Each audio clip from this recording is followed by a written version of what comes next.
inyunguramagambo Official. nongeye kukwifuriza kugubwa neza ukomeje kubana na radiyo icyizere ndetse n'inyunguramagambo official. Uyu ni umwanya w'amakuru agezweho muri aka kanya. Umwana w'imyaka 13 wo muri Uganda witwa Saadi Sozi wamenyekanye nka Tenge Tenge biravugwa ko yaba agiye kugaragara mu mashusho y'indirimbo nshya ya Davido. Uyu mwana w'umuhungu yageze muri Nigeria aho byitezwe ko mu bikorwa byamujyanyeyo harimo n'iki. Tenge Tenge mu mafoto ye yagiye hanze yagaragaye ari kumwe n'abanyarwenya b'abakobwa bakomoka muri Nigeria barimo Success ndetse na Emmanuela. Abanyamaroke baba mu Rwanda bizihije isabukuru y'imyaka 25 umwami wa Maroc Mohamed wa gatandatu yimye ingoma. Umunyamabanga wa leta ushinzwe ubutwererane bw'akarere General Retired James Kabarebe yifurije ubuzima bwiza umwami Mohamed wa gatandatu n'abaturage b'icyo gihugu, anashimangira ko ibihugu byombi bizakomeza kunoza umubano bifitanye ubakiye ku bushuti. Nyuma y'uko Minisiteri y'Ubuzima itangaje ko hagaragaye abantu babiri barwaye indwara y'ubushita bw'inkende, bamwe mu bakora akazi gatuma bahura n'abantu benshi barimo abatwara abagenzi kuri moto baravuga ko badasobanukiwe iby'iyi ndwara, bagasaba ko basobanurirwa uko yandura n'uko bayirinda.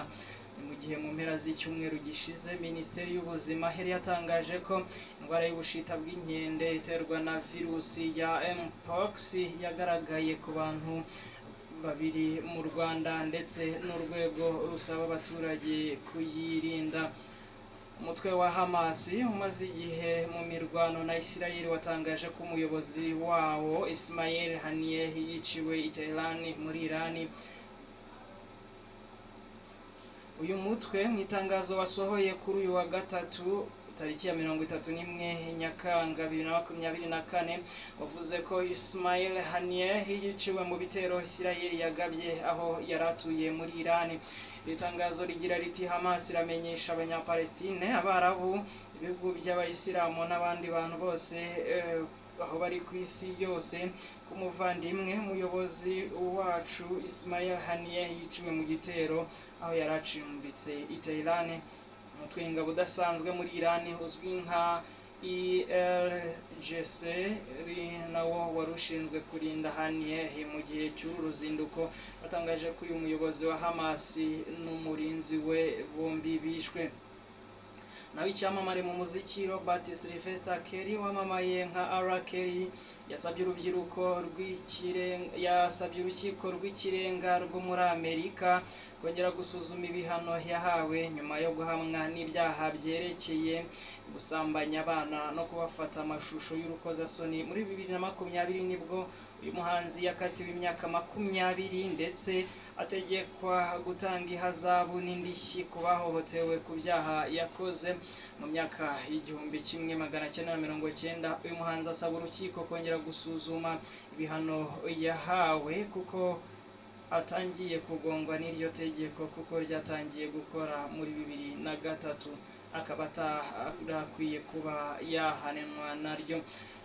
Ku rubuga rwa TikTok hakwirakwiye amashusho agaragaza Selena Gomez mu gihe cye cy'ubuto, washyize havuga ko uyu mukobwa w'imyaka 32 ubu ngubu yaba yarahuye na Benny Blanco bari gukundana ubu bitari gushoboka kuba bakundana.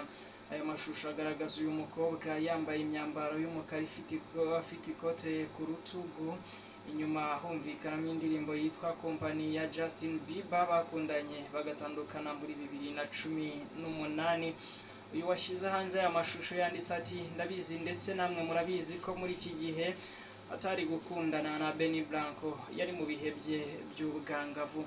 Selena Gomez mu gusubiza yanditse ati bitumye nseka kuko nari mfite agahinda gakabije ko ku rwego ruhambaye.